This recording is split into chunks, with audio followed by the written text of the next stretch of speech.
Imagine your law firm just spent, I don't know, hundreds of thousands of dollars on some cutting-edge AI software. Right, the ultimate promise of the future. Exactly. I mean, the pitch is incredible, right? Massive efficiency gains, immediate cost reductions, just an unbeatable competitive edge. So you deploy it, you wait for the magic to happen, and then you find out this incredibly expensive software is actively bleeding your firm's cash. Oh, yeah. It happens way more than people think. It's wild. According to recent McKinsey research, for about 40% of organizations that just, rush into AI adoption, that is exactly what is happening right now. 40%. So today, we are doing a deep dive into a really crucial piece of writing from Pocket Advisor that completely flips the current narrative on AI in the legal world. Yeah, our mission here is to figure out why throwing cutting-edge tech at legal problems is actually backfiring for so many firms, and what the absolute prerequisite for success really is. Okay, let's unpack this, because I have to admit that 40% statistic stopped me in my tracks. I mean, nearly half of early adopters are seeing a negative return on investment. Are the tools just, not as good as the tech vendors claim they are? Well, it's a completely understandable reaction to blame the tech. I mean, we've all used software that overpromises. But the harsh reality is that the technology itself isn't the problem. The algorithms generally work exactly as they are designed to. So the tools are actually good. The tools are incredibly powerful. The reason for this staggering failure rate is, well, it's almost entirely operational. The central irony that tech vendors definitely aren't putting on their glossy brochures is this: artificial intelligence does not fix a disorganized legal practice. It just scales the chaos. Wait, scales the chaos. So you're saying that if a firm is already a bit messy, the AI just makes them messy, but, faster? Precisely. It accelerates the dysfunction. Think about the underlying mechanics of automation, right? When you automate a broken, completely undocumented process, you don't magically get a streamlined process on the other end. Yeah, that makes sense. You just produce broken outputs faster, at an exponentially higher volume. And now, instead of just sitting down with a junior associate in your office to figure out where they made a drafting mistake, you have the infinitely more complex headache of debugging a black box AI system. Oh, man. Yeah, you're trying to figure out why it just hallucinated a liability clause in a massive merger agreement. It's like adopting AI in a highly disorganized firm is basically like slapping a massive state-of-the-art turbocharger onto a vintage car, right? Oh, I love that analogy. But the car has no steering wheel and the brakes are completely shot. You are definitely not getting to the finish line faster. You're just going to crash much, much more spectacularly. That is the perfect analogy. And when we look at the actual symptoms of this chaos, the real-world legal disasters that firms are quietly dealing with right now, what's fascinating here is that these aren't actually AI problems at all. What do you mean? What are they then? They're process problems that AI merely made visible and, frankly, incredibly expensive. Give me a concrete example. What does this spectacular crash actually look like on the ground in a typical law firm? Well, let's look at document generation. Yeah. Firms are reporting massive chaotic issues with duplicated document outputs. Okay, why is that happening? It's not a glitch in the matrix. It's happening because, prior to the AI, nobody in the firm clearly defined who owned which version of a document. So junior associate A prompts the AI to generate a draft. Partner B uses a slightly different prompt to generate their own draft. Oh, I see where this is going. Neither of them communicates because there's no defined workflow, and they both save it to the shared drive. Right. Suddenly, you have three distinct, totally conflicting versions of a critical contract floating around. And a paralegal is spending 10 billable hours manually trying to reconcile what the AI did in 10 seconds. Oh, wow. So the AI is just faithfully executing a terrible system. I was reading through the source notes, and the billing disputes really stood out to me, too. Firms are sending invoices to clients, and the clients are completely rejecting them because the scope of the AI-assisted work had never been defined. Exactly. Or they are missing crucial filing deadlines. Not because the AI is slow, but because the AI-generated matter summaries completely lacked key dependencies. Because nobody wrote them down. Right. No human had ever bothered to formally document them in the first place. The AI didn't know that Step C relied on Step B because that knowledge only lived inside a senior partner's head. That's terrifying. And what about quality control? Firms are seeing totally inconsistent document quality, simply because the firm literally had no standardized mathematical metric against which to evaluate what the AI was spitting out. So we have all these law firms panic buying tech because they are terrified of being left behind. They don't want to be, Blockbuster in a Netflix world. But because their internal processes are a mess, they're just setting money on fire. How do they actually diagnose this? How does a firm know if they are about to become part of that 40% negative ROI statistic? Well, the sources provide a really brilliant diagnostic framework for this. Before a firm even thinks about letting an AI tool touch a live client matter, they have to answer some foundational questions. And the first one sounds deceptively simple. What does this specific legal matter actually require? That does sound simple. I mean, doesn't every lawyer know what a matter requires? That's kind of what they went to law school for. They know it intuitively, yes. But having it intuitively in your head and having it explicitly documented are two vastly different things. Right. In reality, most legal teams have never actually written down the full life cycle of a matter in explicit step-by-step detail. From the moment the client instruction comes in all the way through to the final deliverable. Never. Rarely. If you want an AI contract review tool to work, for example, you have to have a defined contract review process already in place. You need a highly documented checklist of exactly what to look for, organized by specific risk categories with very clear escalation criteria. Okay, let me challenge that for a second. If I'm a senior partner and I've been reviewing commercial leases for 20 years, I know what a bad indemnity clause looks like. Why do I need to write down a checklist for a highly advanced AI? Shouldn't the AI just, figure it out? Because the AI is going to interpret your vague instructions differently than it interprets a junior lawyer's vague instructions. If you don't have that strict definition mapped out and standardized across the entire firm, the AI is going to flag issues inconsistently. Ah, I see. Different lawyers on your team will prompt the AI differerly, they'll interpret the AI's output differently, and ultimately the client receives an inconsistent, confusing work product that looks like it came from 3 different law firms. You have to document the requirement. Okay, that makes total sense. You have to know the exact destination before you start driving. But once you have that checklist, what's the next hurdle? The next hurdle is ownership. Who owns each step? The workflow has to live on paper, not just in the minds of the fee earners. Which is tough because lawyers are notoriously independent professionals. Exactly. Yeah. But AI tools don't operate in a vacuum. They sit inside workflows. If the workflow is undefined, if you have 5 different partners who handle due diligence in 5 completely different ways, the AI just becomes a wild card. It's like adding a new, highly productive employee who speaks a completely different language and then just refusing to give them a job description or a manager. Exactly. Let's take a complex due diligence exercise. Using AI to analyze thousands of documents is only going to improve your efficiency if everyone on the legal team understands exactly which documents the AI is permitted to handle. Right. And what the AI's output triggers next in the chain, who specifically is responsible for reviewing the AI's red flags, and crucially, who has the authority to make the final judgment call. And without that, absolute, crystal clear ownership, the AI doesn't save time. It just adds a massive layer of coordination, emails, and administrative panic on top of the existing confusion. which brings us to a huge vulnerability for a lot of firms, measuring success. Let's say you've defined the matter, you've assigned ownership. How do you actually know if the AI is doing a good job? You don't. Unless you have predefined output standards, this is where the whole operation usually falls apart. Without a predefined standard for what a good legal document looks like, you have absolutely no baseline. A well-structured firm defines quality criteria for every single matter type before the technology is even purchased. So what does this all mean, if I can translate this for a second for you listening? If you don't have a rigid, mathematically documented benchmark for what your human lawyers are producing right now, you have literally no way to know if the AI is improving your firm's quality or if it is secretly and rapidly degrading it. None at all. You are just flying blind, paying a massive software subscription, and just hoping the algorithm is smart. This raises an important question, though. Everything we've just discussed, documenting matter life cycles, assigning step-by-step ownership, establishing predefined quality metrics, if you really look at it, none of that is an IT function. No, not at all.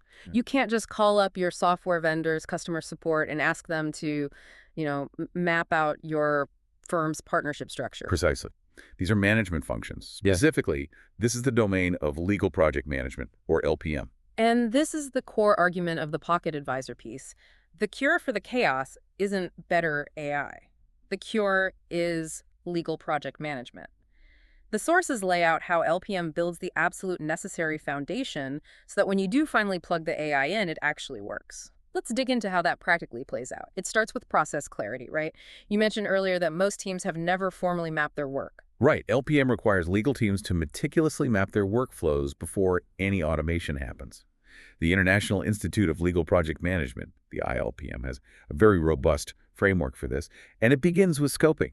Yes, you sit down and define exactly what a matter entails, what the deliverables are, and what the precise sequence of the work looks like. It's a formal, rigorous mapping exercise. To put it as simply as possible, you cannot automate what you have not defined. And if you skip that scoping step, you fall straight into a massive financial trap, particularly with fixed fee work. We hear this narrative all the time, right? AI is going to make fixed fee work incredibly profitable because it cuts down the billable hours. Right, that's the sales pitch. But the sources point out that without LPM's incredibly strict scoping discipline, AI-assisted matters actually suffer from rapid, uncontrollable scope creep. Yes. And the mechanics of why that happens are fascinating, because the AI works so unbelievably fast that scope overrun happens faster than a human partner can catch it. Oh, wow. An associate might ask the AI to pull in regulatory research that wasn't strictly in the client's original brief, just to be thorough. The AI does it in 5 seconds. And suddenly you have a 40-page memo instead of a 10-page summary. Suddenly, you've produced a massively bloated deliverable. You've done way more work than agreed, and it is entirely impossible to justify or explain that extra effort to a client who expects a fixed bill. Yeah. AI doesn't prevent scope creep.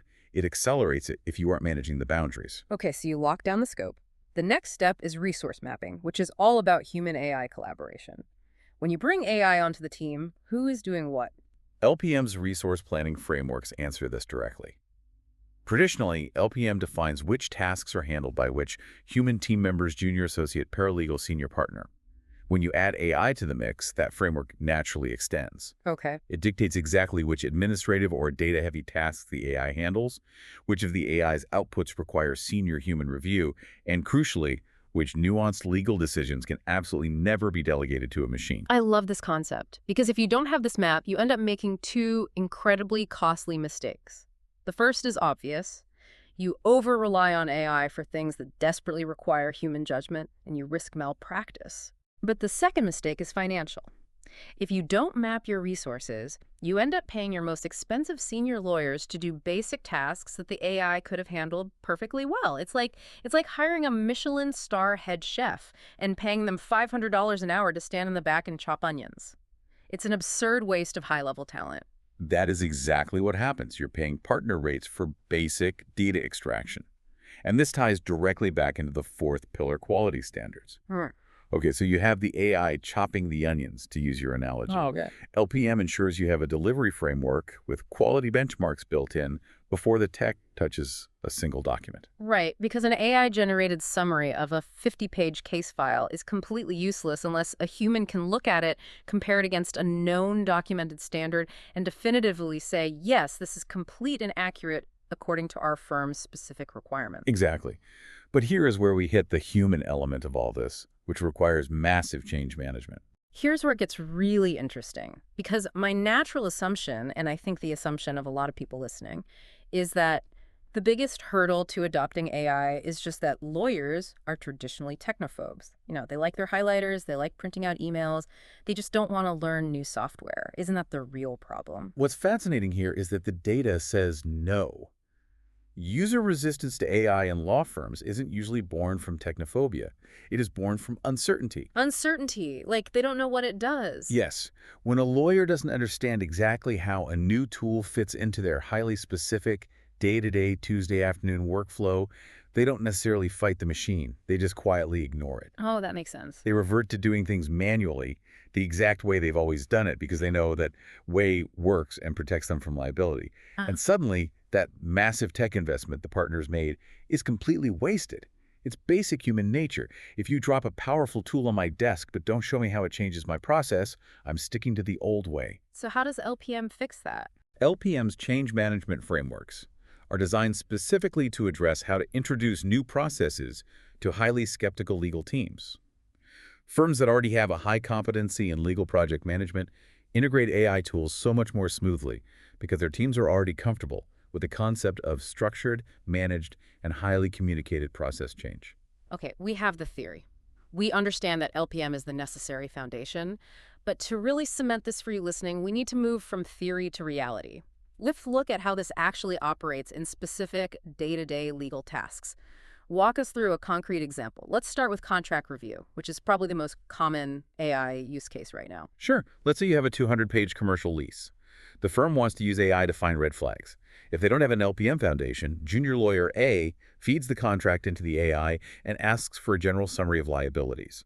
Senior partner B feeds the same contract in, but asks for specific indemnification risks. And they get different answers. They get entirely different risk profiles back. They panic, they don't trust the AI, and a senior partner ends up manually rereading the entire 200 pages anyway. Efficiency gain, zero. And with LPM, With LPM, the firm has already generated a structured checklist for commercial leases. They have predefined risk categories. So the AI is prompted with that exact standardized checklist. The output is uniform. The senior partner knows exactly what they were looking at, and they trust it because the process was controlled. what about matter summaries? Everyone wants an AI to just, read the giant file and tell them what's going on so they don't have to read it over the weekend. Matter summaries are a classic garbage in, garbage out scenario. Mm. They are only reliable if LPM made scope documentation a standard operating practice from day one of the firm's history. If the original scope of the client's matter was never actually written down in a structured way, the AI is only going to summarize whatever random, fragmented notes a lawyer happened to capture in a Word document. The AI summary will be dangerously incomplete, and worse, you won't even know what it's missing. LPM ensures that AI has reliable, comprehensive source material to work from. Okay, one more. AI billing analysis. Using AI to spot anomalies or unbillable time before the invoice goes to the client. That sounds great in a sales pitch, but it only works if LPM has already provided baseline matter budgets to compare against. Without a budget meticulously built through LPM scoping, the AI has no reference point. It literally doesn't know what an anomaly is because the firm never defined what normal is. Wow. In every single one of these cases, the pattern is identical. The AI tool is ready. It's the legal practice that needs to catch up. Which brings us to the most practical question of this entire deep dive. Where do you actually go to learn this methodology? If the survival of your firm's tech strategy and avoiding that 40% negative ROI trap relies on legal project management, how do you acquire that skill? You can't just buy it in a software box. No, you can't. And this brings us to the practical solution highlighted in the sources. Pocket Advisor's Applied LPM course. This is a vital resource for the industry right now. And it's worth noting, this course doesn't even position itself as a flashy AI training program. Right, it's deeper than that. It's far more foundational. It teaches the systematic methodology for planning, managing, and delivering legal work with absolute precision. And as we've established today, those are the exact capabilities that make AI adoption successful. The details on this course are incredibly compelling. Pocket Advisor is Africa's only IILPM-accredited LPM training provider. It's a robust program, 15 modules with live weekly facilitation. It's not just, watching recorded videos. Okay. And when you finish, it yields globally recognized LPP or LPA certification. But the part that really stood out to me in the source material, and the thing I think matters most, is who is actually teaching it. It's facilitated by Nicolene Shuman Lau. She is an award-winning attorney with over 20 years of actual practice experience. That distinction is paramount. The source stresses this heavily. This is not tech consulting dressed up as legal training. Applying a generic project management framework from the manufacturing sector or software development simply doesn't work in a law firm. No, I imagine it'd be a disaster. You need someone who deeply understands the unique daily pressures of legal practice. The billable hours, the complex client demands, the often rigid partnership structures. It has to be practical management taught by someone who has actually done the hard work in the trenches. Absolutely. And regarding the investment, it's highly accessible for the value it provides to a firm's bottom line. The fee is $9,500, but there's a really great caveat in the notes. If you watch their free LPM 101 session first, it unlocks a discount that brings the total down to $8,500. Honestly, considering the millions of dollars firms are risking on failed AI deployments, that is an incredibly small investment in process security. If we connect this to the bigger picture, the entire conversation about AI in law firms needs a massive fundamental reset. Right now, it's being framed by the media and vendors as a binary choice. Adopt now or fall hopelessly behind. Yeah, that FOMO is real. But the reality is that it is sequential. It is a rigorous step-by-step process. You have to build a foundation first. You define your workflows, you document your standards, you map your resources, you build your scoping discipline, and then and only again do you deploy the AI tools into that highly structured, managed environment. Legal project management is not the alternative to AI. It is the absolute preparation that makes AI actually work. So, for you listening right now, you have the secret blueprint.